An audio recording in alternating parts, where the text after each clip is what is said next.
I never planned to fall for my best friend's mom. If that stray cat had not gotten stuck in her basement, I never would have heard her ask me, in a quiet, shaking voice, "You came just for me?" My name is Daniel. I am 24, and I live in a small apartment just outside Portland, Oregon. The place is nothing special. Creaky floors, a humming fridge that is way too loud, a window that looks out over a cracked parking lot. I work as a freelance coder, building websites for small businesses. It is not glamorous, but it pays the bills and lets me work in sweatpants with coffee beside my laptop. Most days it is just me, my screen, and the quiet. I used to think that was enough. After my last girlfriend left a year ago, she said I was too comfortable with being alone. I did not argue. I started going out even less. Weekends turned into pizza, beer, and video games. I have friends, but most of them are busy with work, partners, lives that seem louder than mine. Except for Liam. Liam has been my best friend since college. He is the kind of guy who can walk into a room and leave with 3 new friends. He once showed up at my place at 2 in the morning just to help me move a couch I bought off a stranger online. We do not see each other as much now. He works long hours in the city. But we still text, send each other dumb memes, talk trash about games we never finish. That evening I was on my couch, finishing the last cold slice of a pizza that had been sitting in the box all day. The sun was low, filling the room with that soft orange light you only get in October. My phone buzzed on the coffee table. Unknown number. I almost ignored it. I picked up. "Hello," I said, wiping my fingers on a napkin. "Daniel, it is Harper, Liam's mom." Her voice was warm but tight, like she was trying not to show she was worried. I sat up a little straighter. I had not talked to Miss Harper in a long time. Back in college, I used to crash at their house after late-night study sessions. She would leave out lasagna and call me home without thinking about it. "Hey, Miss Harper," I said. "Everything okay?" Quote. She let out a short breath that sounded close to a laugh. "Not exactly," she said. "There is something in the basement. I am pretty sure it is a stray cat. It has been meowing for hours. Liam told me you are good with animals. He mentioned you saved a kitten once when you were younger." I had forgotten I told Liam that. I did save a kitten once when I was a kid, stuck in a fence behind our house. It had taken an hour and a lot of scratches. Yeah," I said. "You sure it is a cat and not a raccoon or something?" "It sounds like a cat," she said. Her voice got softer. "It sounds scared. I called animal control, but they will not come until tomorrow. I do not want to leave it like that." Something in the way she said scared hit me in the chest. I looked at my half-open laptop, the empty pizza box, the quiet room. Then I thought of Liam, of how many times he had helped me without thinking twice. "Okay," I said. "I will come by. Give me 20 minutes. "Thank you, Daniel. Really." I could hear the relief in her voice. I hung up and pulled myself off the couch. I found my old flashlight, a pair of work gloves, and an old cardboard pet carrier I kept from a shelter visit months ago. I tossed everything into the backseat of my car and headed out. The drive to Harper's house was familiar. Neat lawns, tall trees, porch lights glowing in the early dark. I had been there 100 times with Liam, but this was the first time I pulled into the driveway, knowing he was not home. Before I could knock, the front door opened. Harper stood there in the warm light of the hallway. She wore a loose gray hoodie and jeans. Her dark hair was pulled up into a messy bun, a streak of flour on her cheek, like she had been baking and forgot to check a mirror. Her eyes were brown and tired, but when they met mine, they softened. "Daniel," she said, "you are a lifesaver. Come in, it is this way." She stepped back, and I followed her through the house to the basement door. The faint sound of a meow came from below, sharp and broken, like a small alarm. The basement smelled like damp concrete and old cardboard. A single bulb hung from the ceiling at the bottom of the stairs. It cast a weak yellow light that did not reach the corners. I clicked on my flashlight and followed her down. The wood creaked under our feet. The meowing got louder. It was not just noise, it sounded like panic. "Over there," Harper said, pointing toward a stack of boxes and an old metal toolbox against the far wall. She picked up a folded towel from a laundry basket and handed it to me. "In case you need to wrap it," she said. I crouched down and swept the flashlight beam along the floor. 2 tiny eyes flashed back at me from the shadows. A gray cat, small and thin, crouched between the toolbox and the wall, tangled in a mess of orange extension cords. Its fur was matted, its body pressed flat, one hind leg caught under a loop of cord. Every time it tried to move, it jerked its leg and let out a sharp, painful meow. "Hey, buddy," I said, keeping my voice low, "we will get you out." The cat hissed, ears pinned back, but it did not lunge. It did not have room. Harper knelt beside me, close enough that I could feel the heat from her shoulder. She held her flashlight steady, her other hand clutching the towel. "Be careful," she said. Her voice was calm, but I could hear the strain under it. "It is okay," I said, mostly to her. "It just takes patience." It took longer than I thought. I had to slide the toolbox out a few inches, slow so I would not crush any paws, then work my fingers under the cord. The cat swiped at my glove, claws catching the leather. I did not pull back. I talked to it the whole time. Nonsense words in a soft tone, the way you talk to a scared kid.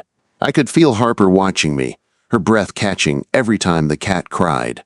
Finally, I loosened the cord enough to slip it over the cat's leg.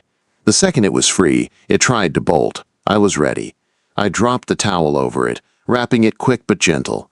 It squirmed in my arms, heart racing under my hands, then went still. "Gotcha," I whispered. "Did you get it?" Harper asked, leaning in. I turned, holding the bundle close. In the dim light, her face looked softer, younger, her eyes wide with relief. "Yeah," I said. "We are good." We went back upstairs, her walking ahead and opening doors, me cradling the cat like something fragile. At the back door, I set the carrier down and eased the towel off. The cat shot out in a gray blur, limping but moving fast, disappearing under the fence into the dark. For a moment, we just stood there, side by side, staring at the empty spot where it had been. The night air was cool, smelling like wet grass and chimney smoke. "You want some water or something?" she asked. "You look like you ran a marathon." I laughed, feeling the tension drain out of my shoulders. "Water sounds good," I said. In the kitchen, the warm smell of cinnamon and vanilla wrapped around us. There was a mixing bowl on the counter, a whisk, a tray of unbaked cookies waiting. She poured us both glasses of cold ginger water, the ice clinking in the quiet. "I was really going to call animal control," she said, leaning against the counter. "But when they said tomorrow, I pictured that little thing crying in the dark all night. I could not do it." "I get it," I said. It sounded terrified. She looked at me then, really looked, like she was seeing more than the guy with the gloves and flashlight. "You came fast," she said. "You did not even ask many questions. You just showed up." I shrugged, suddenly aware of how small her kitchen was, how close we were standing. "It was nothing," I said. "Liam has helped me out plenty, and you sounded worried." Her fingers tightened around her glass. She took a breath. "You came just for me?" she asked. The words were simple, but the way she said them was not. Her voice was soft, almost unsure, like she was not talking about the cat anymore. Something shifted in my chest. I met her eyes and, for the first time, I realized I was not there only because of Liam or the stray cat in her basement. I was there because she had called. I did not answer her right away. Her question hung in the small kitchen between the smell of cinnamon and the quiet hum of the fridge. "You came just for me?" She was standing a few feet away, one hand on the counter, the other wrapped around her glass. The flower on her cheek was still there, a pale streak against her skin. Her eyes were on mine, not sharp, not teasing, just open in a way that made my chest tighten. I swallowed. "I came because you called," I said slowly, "and because you sounded like you needed someone." It was the closest thing to the truth I could say without saying too much. Something in her face softened. Her shoulders dropped like she had been holding her breath. "Well," she said, a small smile tugging at her lips, "you picked the right time to be a good person." We both laughed, and the tension broke a little. We ended up on the back steps with our water glasses, letting the night air cool us down. The porch light cast a soft circle around us while the rest of the yard disappeared into shadows. A few houses away, someone's TV murmured through an open window. Crickets filled in the spaces between our words. "Liam said you were still doing the coding thing," she said. resting her elbows on her knees. Yeah, I said. Websites, mostly. Fixing broken stuff people swear was working yesterday. You like it? Quote. I thought about it. The glow of my monitor. The quiet. The little rush when something finally worked. I like parts of it, I said. It is simple, clear. You fix a bug, it stays fixed. People are harder. She huffed a soft laugh. That is true, she said. Code does not argue back or leave dishes in the sink. What about you? I asked. Still editing? She nodded. Freelance now, she said. Books, mostly, memoirs, romance, self-help with too many exclamation points. My days are just me, a laptop, and other people's stories. Sounds lonely, I said before I could stop myself.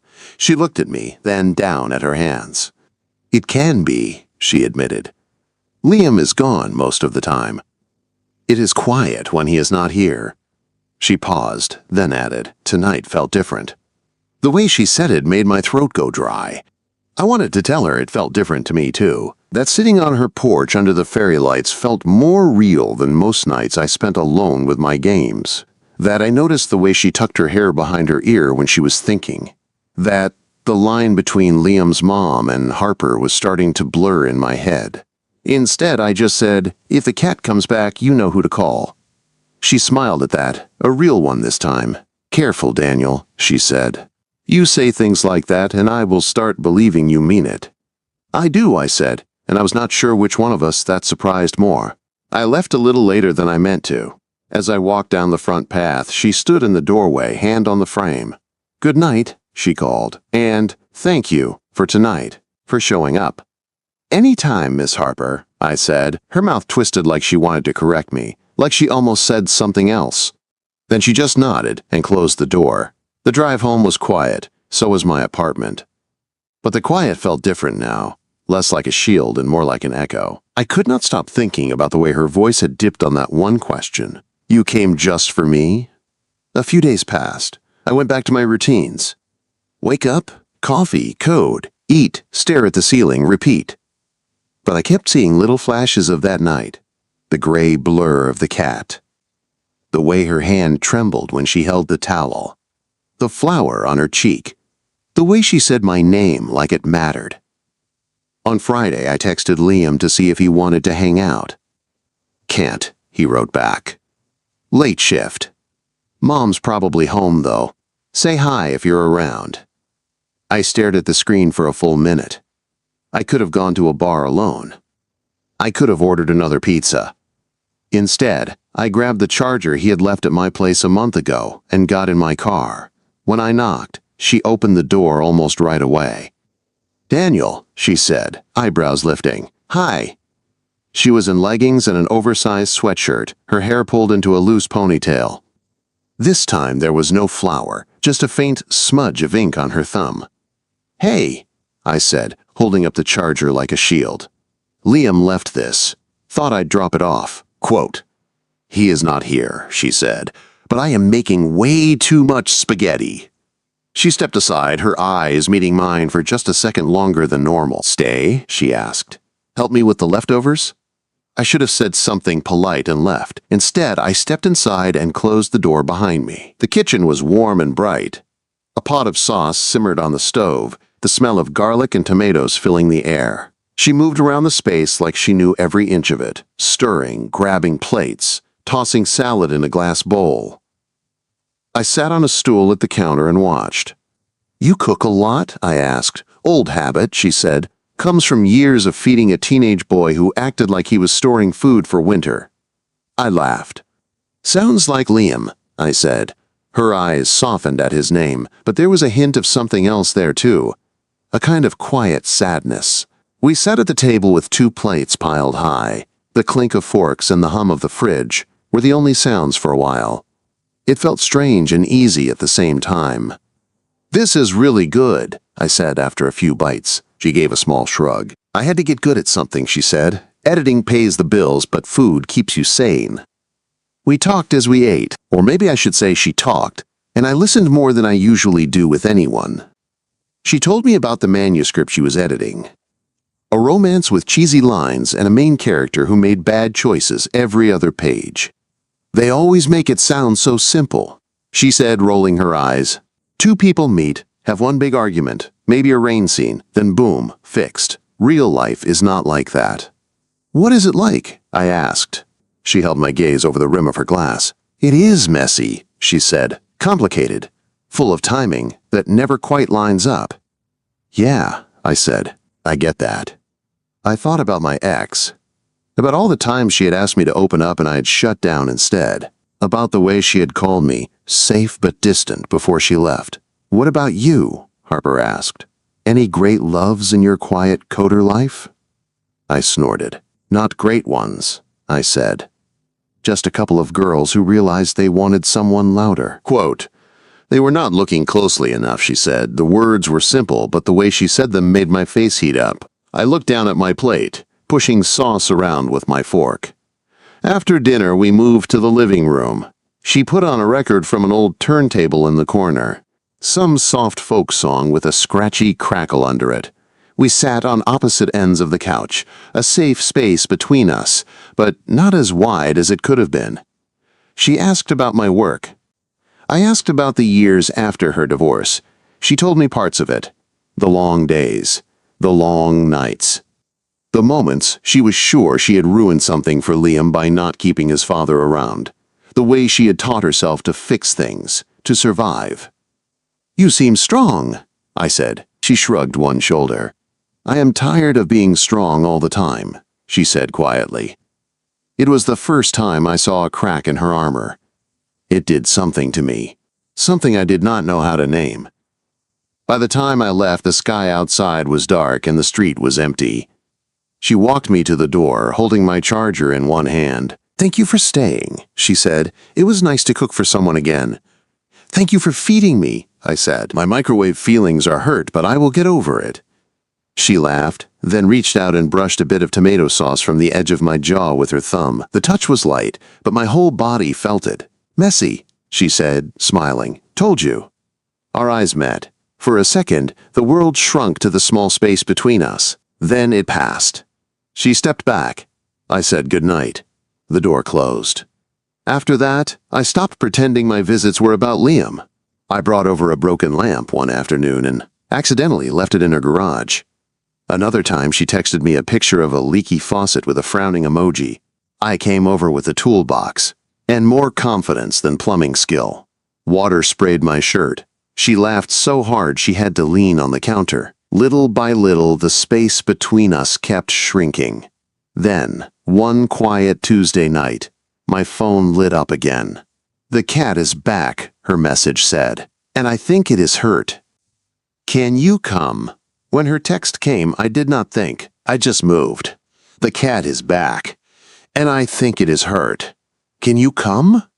I grabbed my keys, the old pet carrier, and my flashlight without even replying. My apartment door slammed behind me, and a minute later I was on the road, the wet streets shining under the streetlights.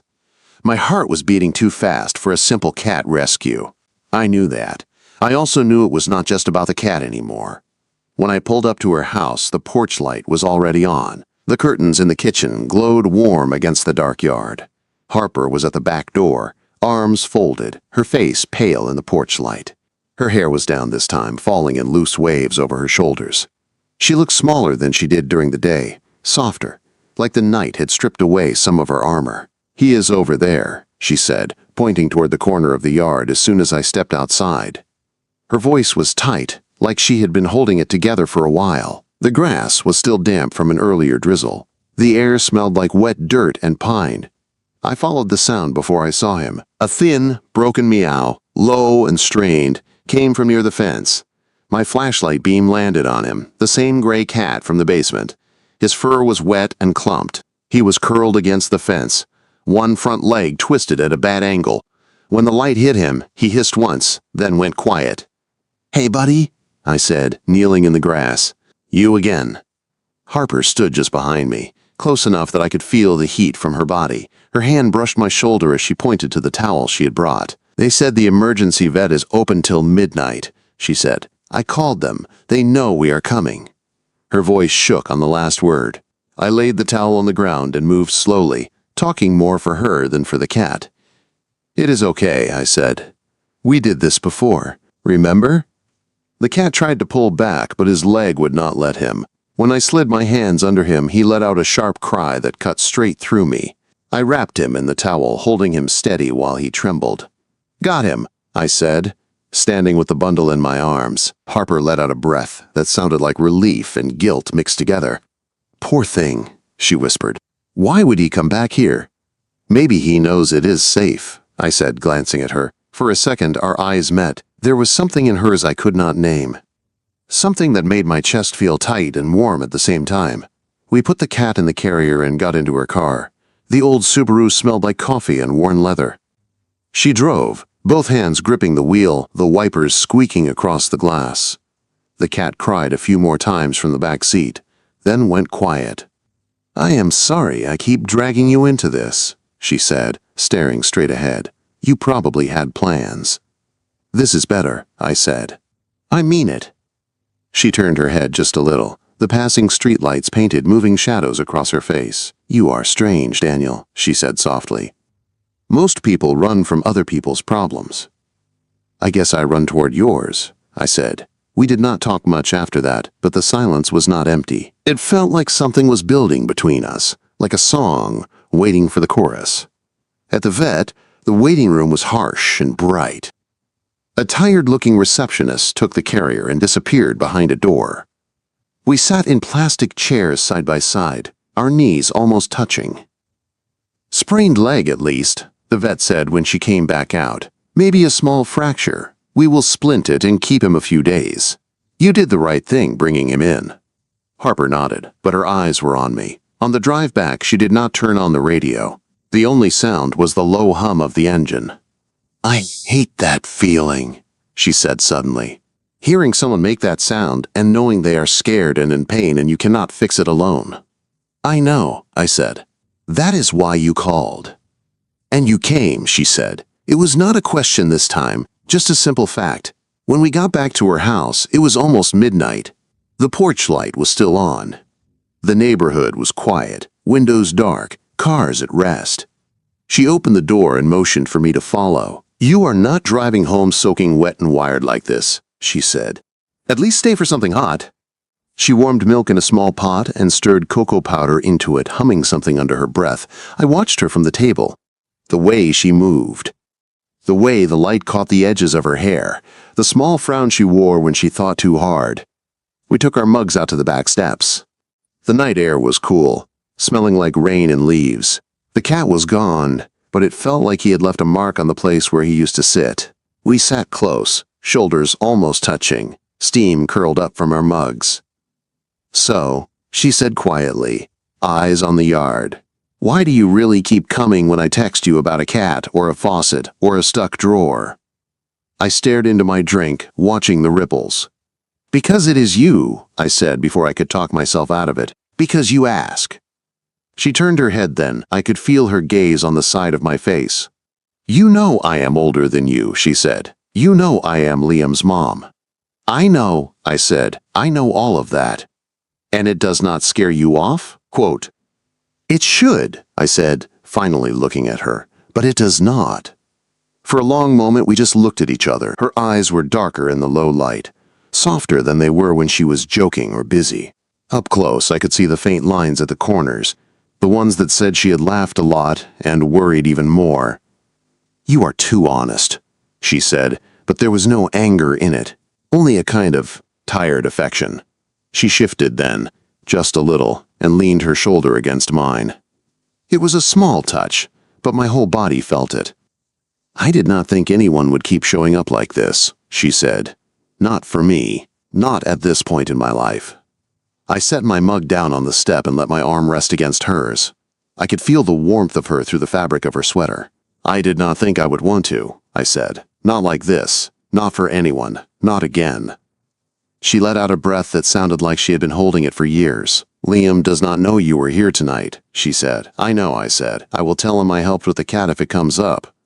She shook her head slightly. "This is not about lying," she said. "It is about understanding what we are doing. "What are we doing?" I asked. The words came out rough. She was quiet for a moment. Then she said, "Right now, we are just two people who do not feel alone for a few hours. That is all I can handle." I nodded. It hurt a little, but it also felt true. "For now," I said. "For now." She agreed. She did not move away. Neither did I. When I finally stood to leave, the clock in the kitchen read almost 1 in the morning. She walked me to the front door, the house dim and warm around us. At the door, she held my flashlight out to me, her fingers brushing mine as I took it. She did not pull her hand away right away. "Daniel," she said softly, "thank you, not just for the cat." "You are welcome," I said. My voice felt thick. "Any time." "Careful," she said again, a faint smile on her lips. "You keep saying that, and I will start believing you mean it." "I already do," I said. Her eyes searched mine for a long second. Then she nodded, like she had decided something. "Good night," she whispered. "Good night," I said. On the drive home, the streets were empty. The world felt like it was holding its breath. I lay in bed that night staring at the ceiling, replaying everything. The cat. The vet. Her shoulder against mine. Her words. Two people who do not feel alone for a few hours. It should have felt simple. It did not. The next few days I tried to stay away. I worked late. I did extra freelance jobs.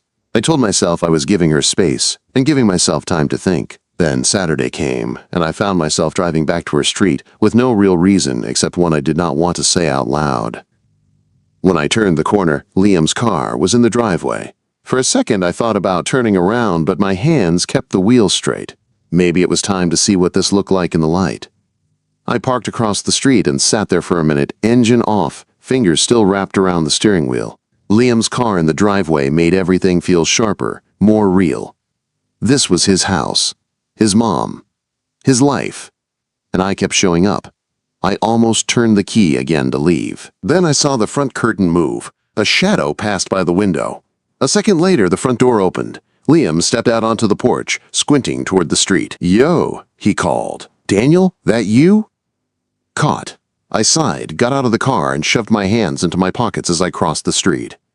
"Hey, man," I said, forcing a smile. "Thought I'd swing by. You home this time or just your ghost car?" He smirked, coming down the steps to meet me halfway. "Funny," he said. "Mom said she thought she saw your car go by earlier this week. I told her she was seeing things." My heart skipped. "Yeah?" I said, trying to sound casual. Maybe she just missed me. He looked at me for a second, head tilted like he was trying to solve a puzzle. Then he clapped a hand on my shoulder. "You've been around here a lot," he said. "Helping with stuff." She told me about the cat, the faucet, the basement. His voice changed a little. "Thanks for that, by the way. I am in the city too much. She acts like she is fine, but, you know." I let out a breath I did not know I was holding. "Yeah," I said. "She is strong, but it helps to have someone around." He nodded, eyes flicking back toward the house. "You got time to hang out?" he asked. "Mom made brownies. If we do not eat them, she will send them to my office, and my coworkers will worship her forever." I could have said no. I could have pretended to be busy. Instead, I said, "Yeah, I have time." Inside, the house felt different with him there. Louder, fuller. He tossed his keys in the bowl by the door, dropped his backpack on a chair, and made a beeline for the kitchen. "Mom," he yelled. "Your stray coder is here." Harper turned from the counter, wiping her hands on a dish towel. She was in a soft blue sweater and jeans, her hair in a loose braid over one shoulder. When she saw me, something flickered in her eyes. Surprise first, then something warmer. "Daniel," she said. "Hi." That one word made my chest feel strange. I lifted a hand in a small wave. "Hey," I said. Liam promised brownies. She rolled her eyes at him, but she was smiling. "He is using you," she said. "But yes, there are brownies." Quote. We sat at the table, the three of us, like it was any normal afternoon. Liam talked about his job and how much he hated his commute. I cracked a couple of jokes. Harper filled our plates and listened, laughing in the right places. But under the normal, there was something else. Every time our eyes met, I felt it. The memory of the back steps at midnight, the warmth of her shoulder against mine, her voice saying we were just two people who did not feel alone. At one point, Liam got a call from work and stepped into the hallway to take it. The second he was out of sight, the air shifted. Harper reached for the empty plate in front of me. Her fingers brushed mine. Just a light touch, but my heart kicked. "You did not have to come today," she said quietly, keeping her eyes on the plate. "Not with him here." "I know," I said. "That is why I did." She looked up then. There was something like pride in her eyes, and something like fear. "Careful," she murmured. "You keep doing that, and I am going to forget how to be alone." "Maybe you do not have to remember," I said. Footsteps sounded in the hall, and we both straightened. Liam came back in, complaining about some client. Time snapped back into place. We spent the rest of the afternoon like that. Playing an old video game in the living room, Liam yelling at the screen, me trash-talking him like we were back in college, Harper watching from the doorway with a small, private smile, like she was seeing two different versions of us at once. When the sky started turning orange outside, Liam grabbed his keys. "I have to head back," he said. "Early meeting tomorrow. Mom, you good?"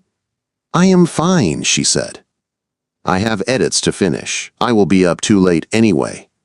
He nodded, then turned to me. "Thanks again," he said, serious now, "for helping out, for being around. I know she pretends she does not need anyone, but it is good you are here." My throat tightened. "Anytime," I said, and for once that word did not feel casual. He hugged his mom, clapped me on the shoulder, and left. The sound of his car faded down the street. The house got quiet, too quiet. Harper and I ended up in the kitchen again. The light was softer now, the edges of the room fading as the sun dropped. "You heard him," she said, rinsing a mug in the sink. "He is grateful you are around. He does not see anything wrong with this." "Is there?" I asked. She set the mug down slowly and turned to face me, drying her hands on a towel. "Daniel," she said, "there are lines we cannot pretend do not exist. I am older. I am his mother. You are his best friend. People would talk. They would not understand." "What about you?" I asked. "Do you understand?" She looked at me for a long moment, like she was choosing each word very carefully. "I understand that I feel more awake when you are here," she said, her voice low. "I understand that when you text, I smile like an idiot. I understand that when you put your hand on that cat, or fix a faucet, or just sit on the porch and listen, I do not feel like I am holding up the whole house by myself." She took a breath. "And I understand that this scares me. It scared me too, but losing it scared me more. I do not know what this is supposed to look like," I said. "I just know I do not want to go back to how it was before, sitting in my apartment pretending I am fine when I am not." She stepped closer. The distance between us shrank to a single step. I could see the tiny freckles on her nose, the faint crease between her brows. "You know, this might not be simple," she said. "It might hurt. It might get messy." "Most real things do," I said quietly. For a moment I thought she would pull away, that she would smile, make a joke, and send me home with a container of leftovers. Instead, she reached up and placed her hand flat against my chest, right over my heart. The same place she had put it in the kitchen that first night when she asked if I had come just for her. "Feels like it is racing again," she whispered.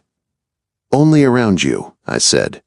We stood there like that, not kissing, not doing anything someone could walk in and call wrong, just her hand on my chest, my hand gently covering her wrist, both of us breathing the same small pocket of air. "I cannot promise you anything neat or easy," she said. "I will not sneak around. I will not hurt my son, but I also do not want to pretend this is nothing." "Then we do not pretend," I said. "We take it slow. We keep it honest. We see where it goes." Her eyes shone, but no tears fell. "Slow," she repeated. "Honest." I nodded. "And if it starts to feel wrong," I added, "we stop. You say the word, and I will listen." She searched my face, like she was checking every corner for something she might have missed. Then, finally, she smiled, soft and real. "Okay," she said, "for now we let it be what it is." She dropped her hand from my chest but took my fingers in hers instead, just a loose, warm fit. It was such a simple thing, but it felt huge. We moved to the back porch again, still holding hands for a few steps before we let go. The sky was a deep blue now, the first stars starting to show. We sat under the fairy lights, shoulders almost touching, the same place where it had all begun to shift. "You know," she said after a while, watching the yard, "if that cat had never gotten stuck in my basement, you would not be here right now." "Maybe," I said. Or maybe I would have found another excuse. She turned her head, giving me that half smile I was starting to know too well. "And if I had not called you," she said, "I would still be downstairs listening to it cry, trying to pretend I was not just as stuck." The night wrapped around us. Crickets sang. Somewhere far away, a dog barked. In that small circle of light, everything felt strangely clear. I thought back to the first night, to her standing in the kitchen with flour on her cheek, asking that small, loaded question. "You came just for me?" I looked at her now, at the woman beside me, at the way her fingers rested close to mine on the step, close enough that we could reach for each other at any time. "Yes," I said, more to myself than to her. "Yeah, I did."